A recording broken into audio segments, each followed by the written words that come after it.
Dari ayat yang kita baca hari ini, yaitu surat Al-A'raf ayat ke-32, ya. Surat Al-A'raf ayat ke-32 ini dijelaskan disuruh kepada Rasulullah untuk mengatakan, ya, jadi Allah Subhanahu wa taala memerintahkan kepada Rasul, siapakah yang mengharamkan perhiasan dari Allah yang telah dikeluarkannya untuk hamba-hambanya, dan siapa pulakah yang mengharamkan rezeki yang baik. Perhatikan Bapak Ibu, ini adalah seperti seolah-olah ada yang terjadi bahwa manusia itu mengharamkan perhiasan dan mengharamkan makanan atau rezeki. Nah, bisa itu terjadi, bisa kalau dalam keadaan yang emosional atau mengikuti hawa nafsunya. Kalau bahasa Sunda amat terkenal dengan istilahnya cadu, moal deui-deui, nah, kan gitu ya. Atau dia bersumpah untuk tidak makan sesuatu atau tidak memakai sesuatu karena itu tadinya emosional, ya. Umpamanya ada pacarnya senang makan jengkol, pacarnya senang makan jengkol, tiba-tiba dia diputuskan oleh si pacarnya itu, akhirnya dia mengharamkan jengkol. Ini banyak kejadian Bapak Ibu ya. Atau Bapak Ibu pernah makan sesuatu, tapi kemudian were alias mabok atau murus. Kemudian dia menyebut bahwa moal deui ngadahar eta, haram 7 turunan. Nah, hati-hati itu Bu ya. Makan ayam, makan makanan apapun ya. Kadang-kadang kita lebih terbawa emosional. Ingat-ingat Bapak Ibu, ada nggak makanan yang pantang bagi kita untuk dimakannya? Karena apa? Ingat kata karuhun, cek karuhun urang ulah dahar cau cangkangna. Nah, alhamdulillah Bu, tahun gitu. Ulah sok dahar cau sisi, nah kan gitu Bu ya. Ulah sok dahar burit ayam, pinggir ayam. Nah, itu jangan sampai kita itu menjadikan itu seolah-olah mengharamkan diri dari barang ataupun dari makanan rezeki yang baik.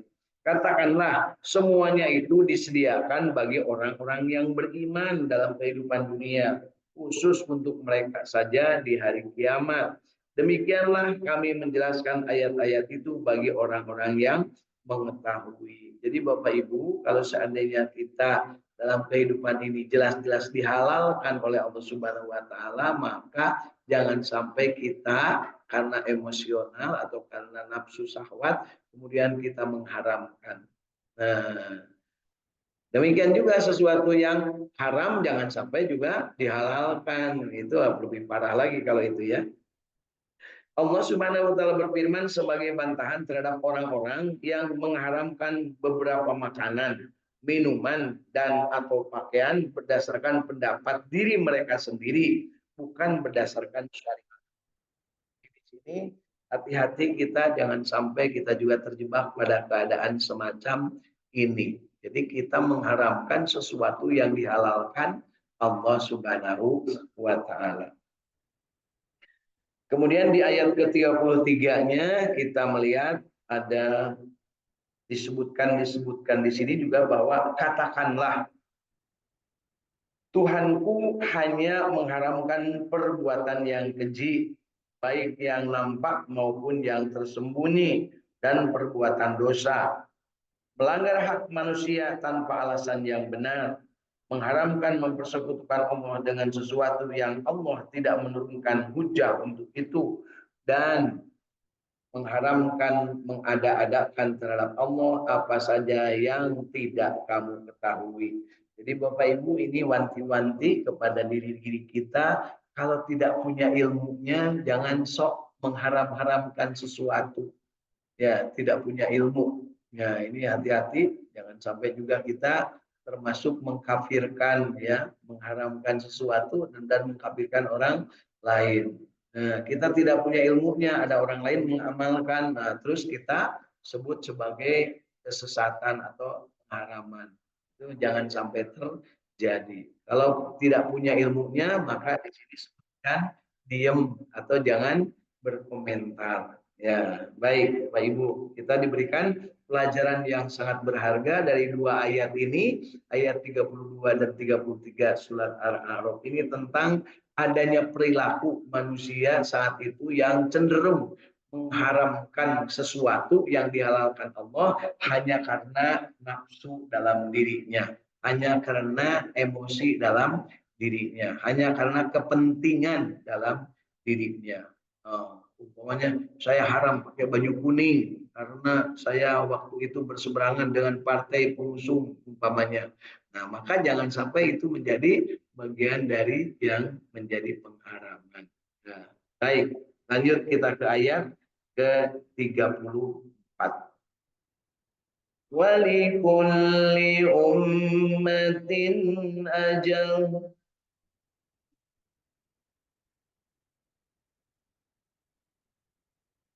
فإذا جاء أجلهم لا يستأخرون ساعة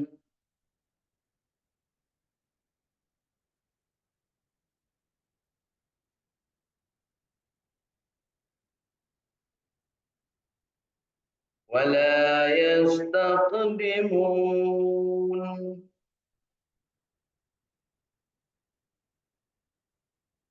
يا بني آدم إما يأتينكم منكم يقصون عليكم آياتي فمن اتقى وأصلح فلا خوف عليهم ولا هم يحزنون.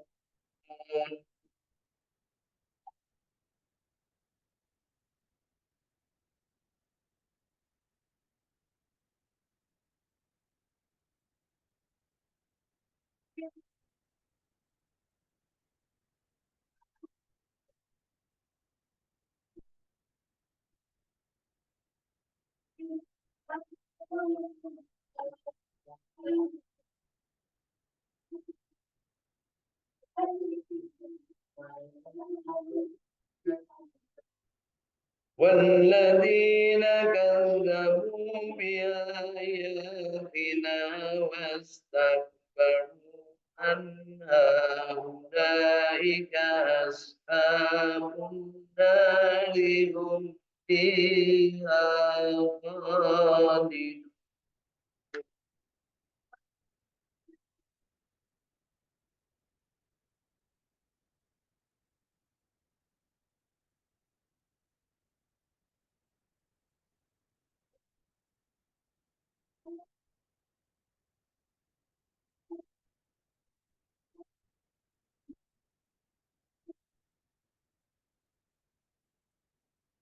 Tiap-tiap umat mempunyai batas waktu. Tiap-tiap umat mempunyai batas waktu. Yang paling sering kita dengar adalah tiap-tiap manusia mempunyai batas waktu. Manusia artinya batas waktunya itu mati. Nah, di sini disebutkan juga tiap-tiap umat mempunyai batas waktu, yaitu kurun dan generasi. Batas waktu tertentu jika telah datang kepada mereka waktu tersebut, yakni batas waktu yang telah ditentukan bagi mereka, maka mereka tidak dapat mengundurkannya barang sedikit pun dan tidak dapat pula memajukannya.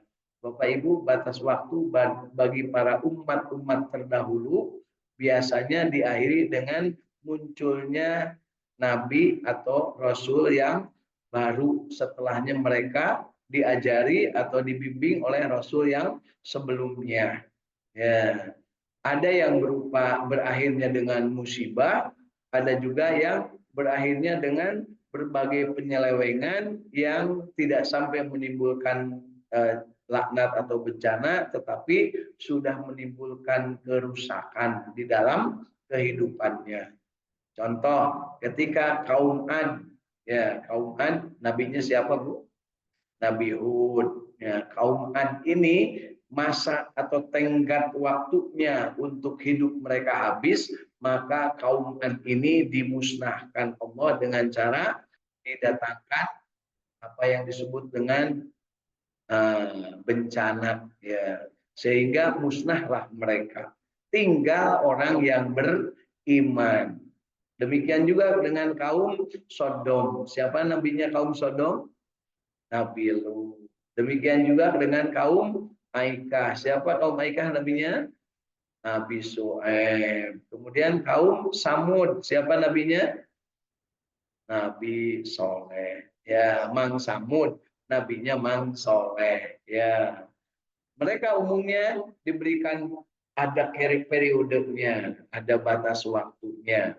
Ya, di dalam kehidupan saat ini, periode atau batas waktu itu bersama-sama ditentukan, tetapi bukan berarti berakhir musnah, tapi berakhir masa kepemimpinan. Dibuatlah 5 tahun sekali masa kepemimpinannya, berubah kabinetnya, berubah gayanya, berubah misinya, berubah visinya, berubah tata cara dalam pengaturannya. Ya, ada kabinetnya, ada dewannya, ada juga apa namanya pimpinan-pimpinan daerahnya, diatur sedemikian rupa. Karena apa?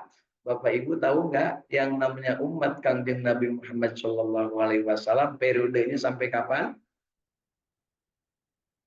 Sampai kiamat, Bu. Ya, jadi kalau nabi-nabi sebelumnya sampai dengan nabi berikutnya muncul, maka berakhir periodenya, ya, berakhir atau ajalnya sampai.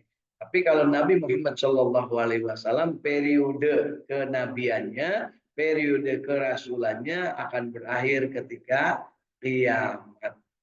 Jadi tidak akan ada lagi nabi dan rasul yang diutus, karena sudah berakhir. Dan akhirnya dari Nabi Muhammad SAW periode kenabiannya umatnya yaitu nanti di hari kiamat. Ya, tiap-tiap umat mempunyai batas waktu, maka apabila telah datang waktunya, mereka tidak dapat mengundurkannya barang sesaat pun dan tidak dapat pula memajukannya.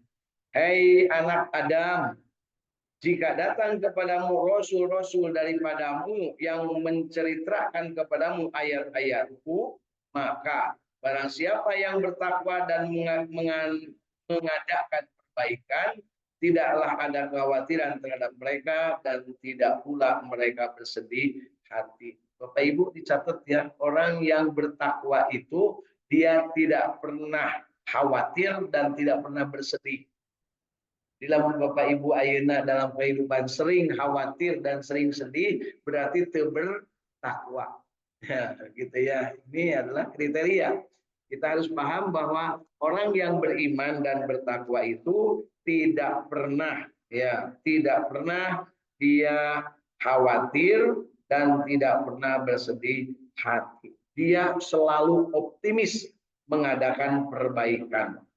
Ya, jadi optimis mengadakan perbaikan, selalu punya rasa apa namanya, punya harapan bahwa ada sesuatu yang bisa dilakukan dengan lebih baik. Itulah karakter dari orang yang beriman dan bertakwa. Sekali lagi ditegaskan, kalau Bapak dan Ibu termasuk saya dalam hal ini kadang sering khawatir dan kadang sering bersedih, itu cirinya ketakwaannya masih rendah. Orang yang bertakwa dan beriman itu tidak pernah khawatir dan tidak pernah sedih hati. Kenapa? Karena selalu yakin ada Allah.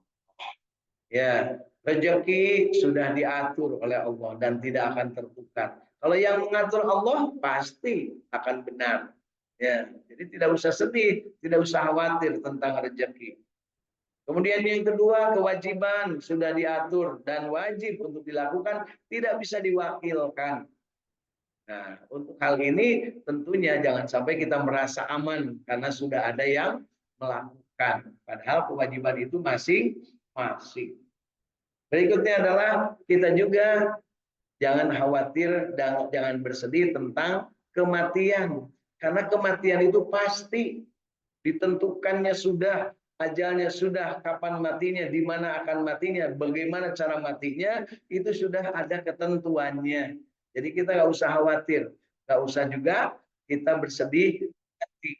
Ya, mulubut kalau bahasa orang, karena tentang kematian. Jadi mulubut, jangan Bu. Kalau sakit itu justru harus sumringah, harus merasa bahwa saya akan sembuh insya Allah. Nah, jangan sampai baru sakit sedikit udah ingatnya itu, aduh, bagaimana kalau mati? Enggak, justru harus berusaha maksimal supaya bisa bangkit kembali. Adapun di tengah perjalanan kemudian benar mati, berarti itu adalah sudah takdirnya mati. Kemudian yang kita juga tidak usah khawatir dan tidak usah bersedih hati karena Allah mengatur segalanya. Ingat Bapak Ibu, yang 4 hal ini kalau ada dalam diri kesadaran ini, maka kita akan hidupnya tenang dan hidupnya tidak akan bersedih hati dan tidak akan khawatir. Yang pertama, rezeki sudah diatur dan tidak akan tertukar. Yang kedua, bahwa kewajiban sudah ditetapkan dan tidak bisa diwakilkan. Yang ketiga, bahwa yang namanya mati itu pasti dan tidak bisa diundurkan atau dimajukan. Dan yang keempatnya adalah Allah selalu melihat kita. Allah selalu mengatur segalanya kebutuhan kita. Jadi apa yang harus dikhawatirkan? Rezeki sudah diatur, kewajiban diatur, mati sudah pasti, dan Allah Maha mengawasi. Ya, baik, kita lanjutkan. Dan orang-orang yang mendustakan ayat-ayat kami dan menyombongkan diri dari menyombongkan diri terhadapnya, mereka itu penghuni-penghuni neraka, mereka kekal di dalamnya. Jadi Bapak Ibu, kalau orang yang menyombongkan diri itu tempatnya di neraka. Bisa jadi nerakanya belum dibuka sekarang, tapi neraka dunia sudah dimulai oleh dirinya sendiri. Ya, ada orang yang seolah-olah di dunia ini merasa di neraka. Kenapa? Dia menyombongkan diri, mau bergaul dengan orang lain susah. Begitu tidak punya duit, ada pinjam ke batur era, ya, karena punya kebutuhan. Karena tadinya sombong, ya, nulak cangkeng dina irung, ya, nulak cangkeng dina irung, cangkeng dan dina irung, ya, nggak mungkin. Jadi perhatikan di sini bahwa orang-orang yang mendustakan ayat-ayat kami, mendustakan ayat-ayat kami itu artinya tidak percaya bahwa Al-Quran itu benar, tidak percaya bahwa Al-Quran itu dari Allah, tidak percaya bahwa Al-Quran itu akan membawa kebahagiaan, maka bagi yang demikian itu termasuk yang kategorinya menyombongkan diri, dan bagi mereka adalah menjadi penghuni neraka dan akan kekal di dalamnya. Kenapa menyombongkan diri itu tidak dibolehkan? Karena itu adalah hanya Allah yang boleh sombong. Karena Allah maha segala-galanya.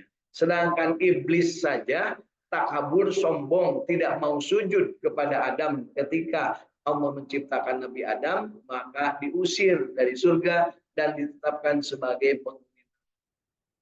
Tetapi karena dia sudah divonis begitu, maka iblis meminta kepada Allah, minta izin. Ya Allah, saya minta izin. Apa iblis? Saya mau nyari teman. Mencari teman. Nah, kan itunya. Jadi ketika iblis hidup, dan iblis tidak akan pernah mati sampai hari kiamat, gawenya iblis cuma satu, yaitu mencari teman untuk di neraka. Bagaimana dia mencari teman? Dia membuat seolah-olah yang jelek itu jadi baik, yang keji itu menjadi indah. Sama dengan sekarang yang terjadi, jutaan manusia menganggap judi online itu baik, gampang nyari rezeki, tinggal ngasupkan slotna dibere sabaraha sabaraha, kemudian nanti akan keluar dapat sabaraha sabaraha.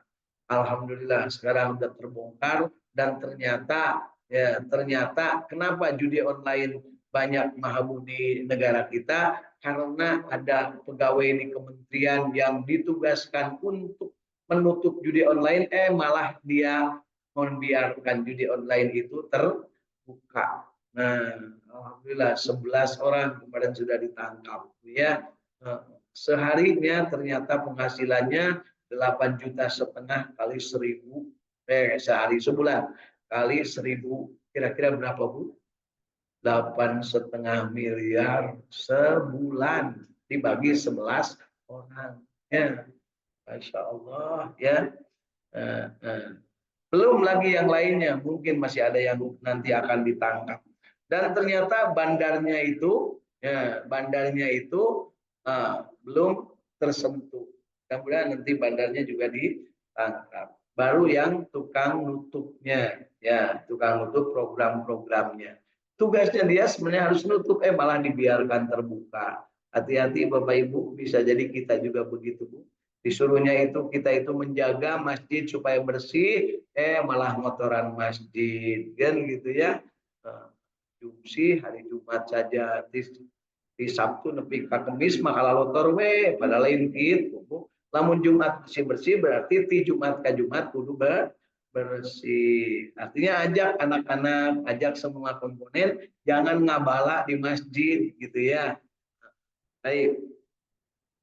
Jadi di ayat-ayat yang disebutkan di tadi 34 sampai ayat 36 menegaskan bahwa tiap-tiap umat mempunyai batas waktu atau kurun atau periode, dan untuk umat Kanjeng Nabi Muhammad SAW batas waktunya itu sampai akhir zaman, alias sampai kiamat. Karena Nabi Muhammad SAW adalah khataman nabiyyin, nabi akhir. Tidak akan ada nabi lagi dan tidak akan dimusnahkan umat Kanjeng Nabi Muhammad SAW sampai dengan kiamat. Jadi akan tetap ada setara keumatan, tapi secara individu masing-masing bisa mati kapan saja.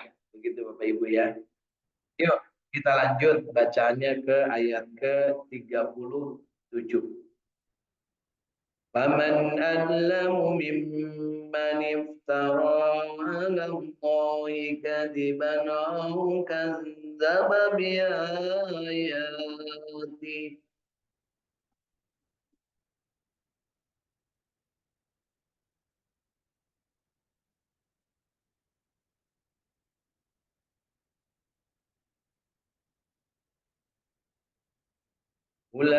أولئك ينالهم نصيبهم من الكتاب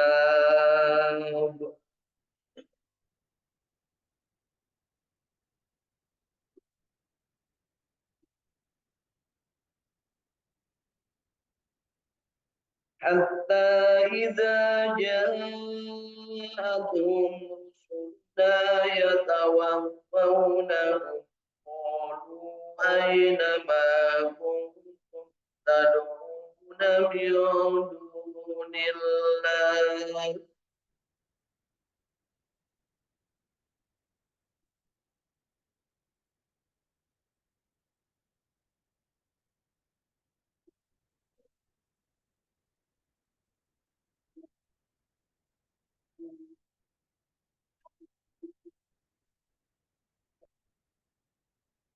قالوا ضموا عنا وشهدوا على أنفسهم أنهم كانوا كافرين.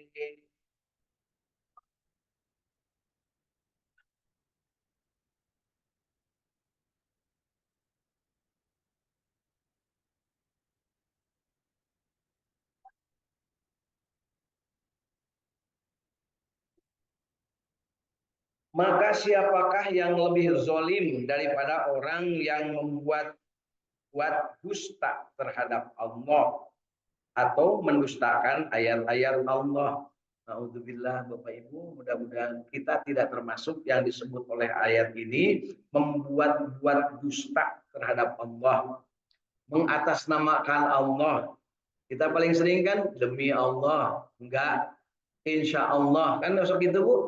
Padahal hari jelas mual hadir, betul disebutkan insya Allah. Abdi mual tiasa hadir. Nah, insya Allah itu adalah sudah jadwalnya jelas, kitanya bisa, tapi belum tentu karena kehendak Allah. Gitu ya. Jadi kalau seandainya bersama teman diajak atau bersama siapapun atau undangan dari manapun, ketika kita sudah pasti Ya, artinya sudah punya agenda lain, maka jangan terima. Jangan menyebut insya Allah, sebut saja mohon maaf saya tidak bisa hadir berhubung ada acara yang lain. Perkara ini pada saatnya acara yang lainnya itu batal, boleh kita untuk hadir. Artinya apa? Kecuali kalau seandainya sudah diagendakan yang lain, kemudian yang lainnya terlaksana. Itu tidak usah dihadiri. Jadi perhatikan di sini kehidupan dalam kehidupan kita ini, kadang kita itu membuat-buat dusta kepada Allah. Nah, das amarima gitu gitu gitu gitu. Padahal tidak benar. Ya, ya. Atau mendustakan ayat-ayat Allah. Mendustakan ayat-ayat Allah itu Allah memerintahkan tetapi kita mengabaikan.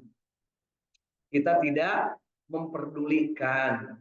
Judi dilarang, riba dilarang, kemudian minum minuman keras dilarang, kemudian berzina dilarang, tapi kita hantem gitu ya. Alhamdulillah ya. Orang-orang itu akan memperoleh bagian yang telah ditentukan untuknya dalam kitab Lauh Mahfuz hingga bila datang kepada mereka utusan-utusan kami yaitu malaikat untuk mengambil nyawanya di waktu itu urusan kami bertanya di waktu itu utusan kami bertanya di mana berhala-berhala yang biasa kamu ibadahi selain Allah. Kemudian orang-orang musyrik menjawab, berhala-berhala itu semuanya telah lenyap dari kami dan mereka mengakui terhadap diri mereka bahwa mereka adalah orang-orang yang kafir. Jadi Bapak Ibu nanti para penyembah berhala atau yang mendustakan ayat-ayat Allah atau yang tidak percaya, tidak beriman kepada Allah itu akan ditanya ketika malaikat datang dan ditanyanya di manakah berhala yang biasa kamu sembah selain Allah, maka mereka menganggap ternyata tidak ada. Jadi hanya omong kosong belaka. Jadi kalau ada yang menyembah selain Allah, pasti nantinya itu akan celaka. Jadi yuk kita konsentrasikan diri, kita khususkan diri untuk hanya menyembah kepada Allah Subhanahu wa taala. Hanya beribadah kepada Allah Subhanahu wa taala, tidak kepada yang lain. Orang yang hanya menyembah kepada Allah dan beribadah kepada Allah tidak akan pernah khawatir dan tidak akan pernah bersedih hati. Sekali lagi, orang yang beriman dan bertakwa kepada Allah, tidak menyembah yang lain, tidak yakin kepada keimanan terhadap yang lain selain Allah, maka dia akan hidupnya itu tenang tentram, tidak khawatir dan tidak bersedih hati. Konsekuensinya, kalau kita sering sedih dan kita sering khawatir, maka itu ciri bahwa kita tidak ada iman dalam dirinya. Nauzubillah. Yuk kita lanjutkan ayat 38 dan 39.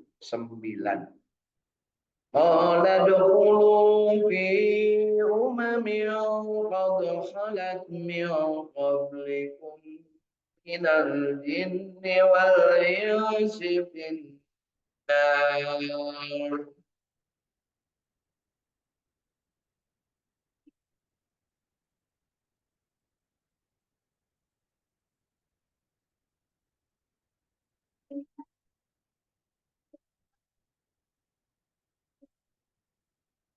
كلما دخلت أمة لعنت أختها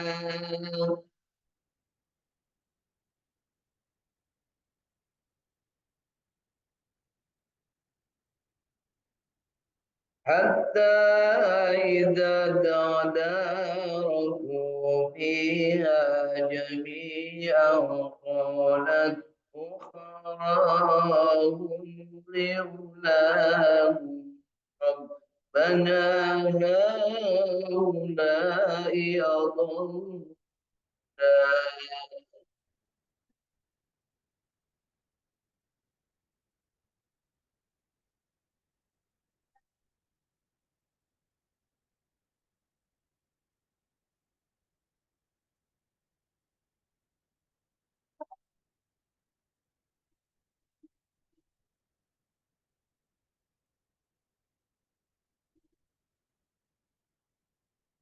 Rabbana haulai adalluna fatihim adaban ضعفا من النار.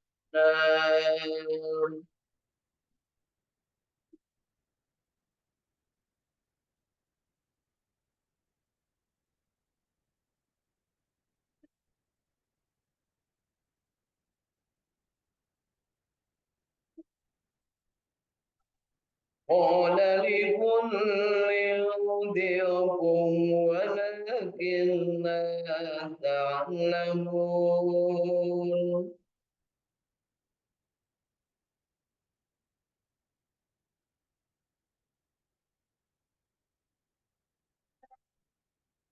وقالت أولاهم لأخراهم فما كان لكم علينا من فضل فذوقوا العذاب بما كنتم تكسبون.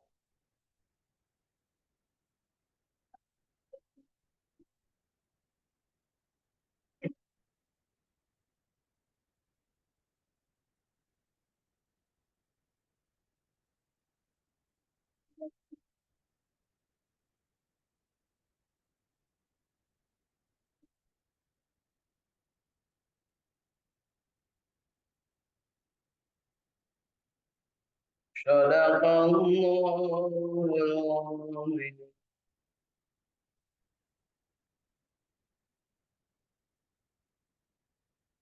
Allahumma arhamna bil Quran. Bapak Ibu, mudah-mudahan bacaan kita surat Al-A'raf dari ayat 32 sampai 39 yang baiknya, yang benarnya diterima sebagai amal ibadah kita oleh Allah Subhanahu wa taala, dan yang salahnya mudah-mudahan diampuni seraya diberikan kesempatan kita untuk terus berusaha memperbaiki kualitas bacaan Al-Qur'an kita, insya Allah. Yuk kita lihat terjemah tafsir Ibnu Katsir di ayat ke-38 dan ke-39 surat Al-A'raf ini.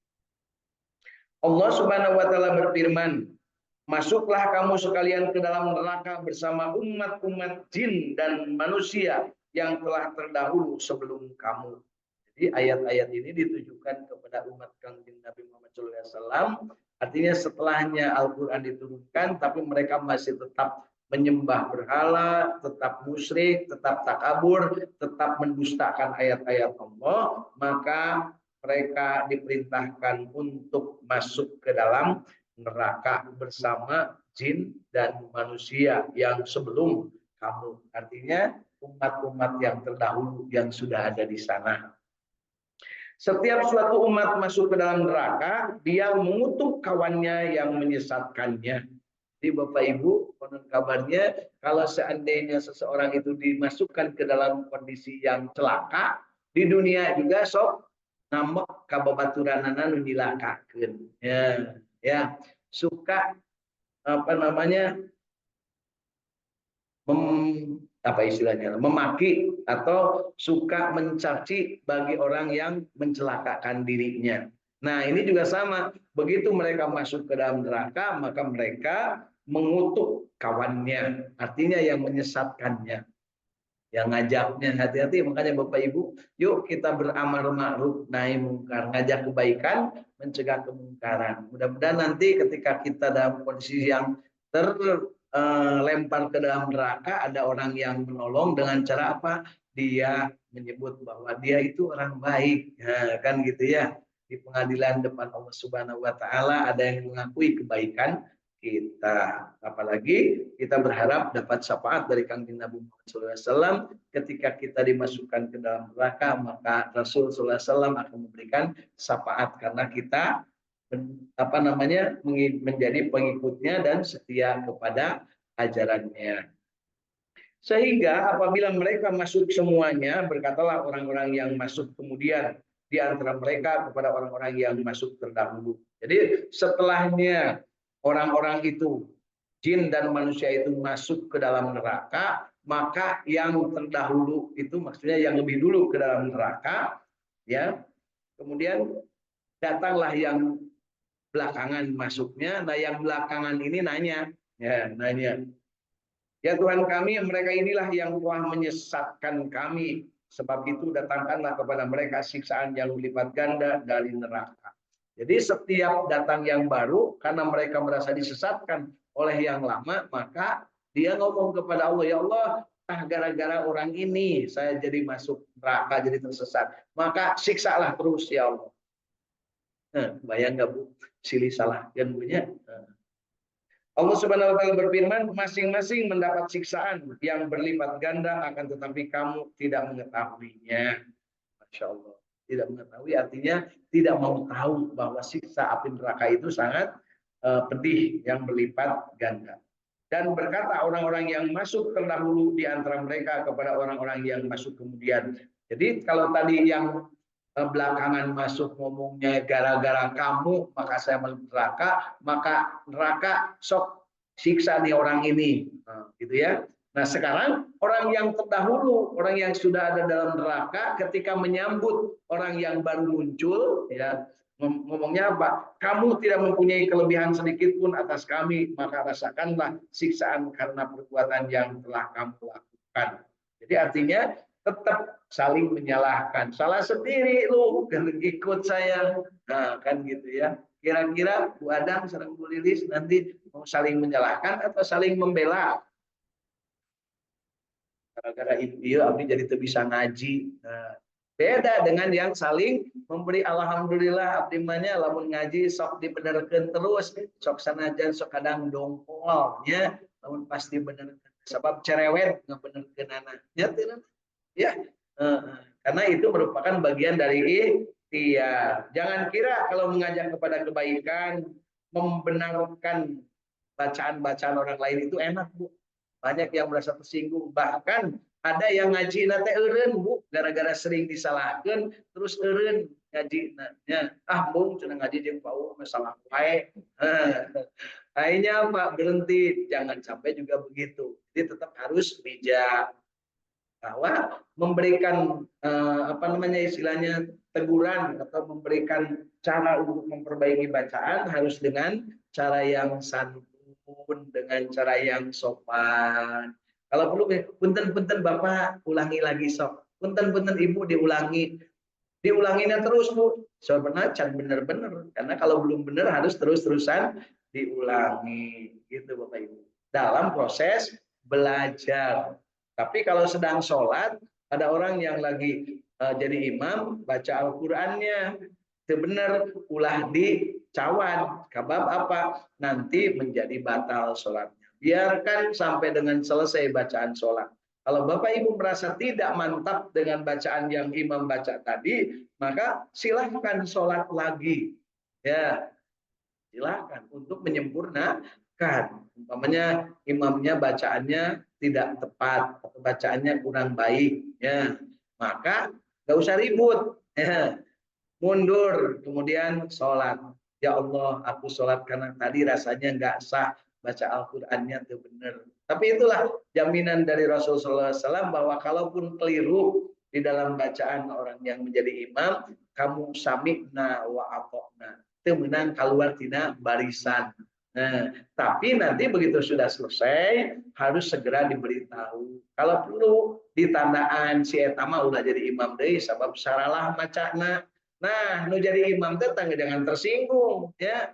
Ya memang karena saya belum bisa, maka usahakan yang menjadi imam itu yang fasih kalau masih ada gitu ya Bapak Ibu. Mudah-mudahan bermanfaat. Yuk kita syukuri hari ini kita bahagia, istiqamah, berjamaah baca Quran. Mudah-mudahan ada manfaatnya dan mari kita akhiri dengan doa akhir majelis. A'udzu billahi minasy syaithanir rajim.